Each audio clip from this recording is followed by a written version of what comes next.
नमस्कार दोस्तों। एक कहानी है दो बच्चे की। एक बच्चे का नाम रमन है जिसका उम्र 12 वर्ष और एक बच्चा सुमन है जिसका उम्र मात्र 6 वर्ष है। एक बार दोनों गांव से कुछ दूर पतंग उड़ाने के लिए बाहर निकले। जब वो बाहर निकले तो दोनों बच्चे साथ में ही पतंग उड़ा रहे थे और पतंग उड़ाते उड़ाते उड़ाते उड़ाते वह 12 साल का बच्चा रमन अचानक से एक कुएं में गिर जाता है। जब कुएं में गिर जाता है तो वह जो 6 साल का बच्चा सुमन है उसे कुछ समझ में नहीं आता। और उनके चारों बगल उस कुएं के चारों ओर बहुत कोसों कोसों दूर तक कोई भी लोग दिखाई नहीं पड़ते। तो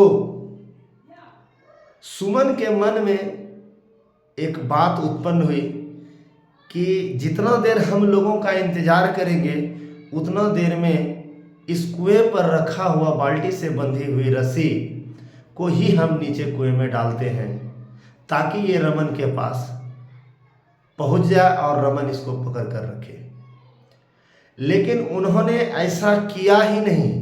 बाल्टी कुएं में डाला भी और रमन को निकाल करके बाहर भी कर दिया। ये ऐसा क्यों कर सका? क्योंकि वह 6 साल का बच्चा सुमन, जिसे ये दुनिया की कोई भी बात ज्ञात नहीं थी कि मैं ये काम नहीं कर सकता। लोग उसे ये भी नहीं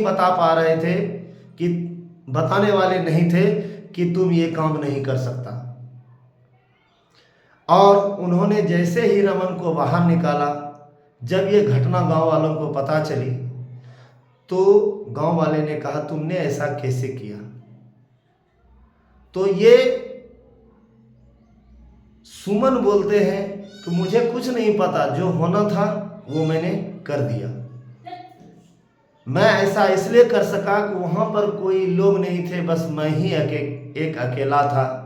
इसलिए ऐसा लगा कि जब मुझे दूसरे के इंतजार में रहेंगे तो ये रमन मेरा दोस्त डूबकर मर जाएगा। इसलिए उन्होंने क्या किया, बिना कुछ सोचे बिना कुछ समझे अपने कार्य को निष्पादित किया और उसने रमन को बाहर निकाला। दोनों दोस्त हंसते खेलते अपने गांव पहुंच गए। तो कहा जाता है दोस्त कि जितनी देर आप दूसरे के आशे में रहेंगे उतनी दूर आपकी मंजिल होगी। क्योंकि इंतजार आप कर रहे हैं, समय आपका इंतजार नहीं कर रहा। जब समय आपका इंतजार नहीं कर रहा है तो इसका मतलब है समय आपके हाथ से निकलता जा रहा है। इसलिए दोस्त, समय रहते हुए अपनी कामयाबी को लिखिए ताकि आपका और आपके पूरे खानदान का नाम रोशन हो सके।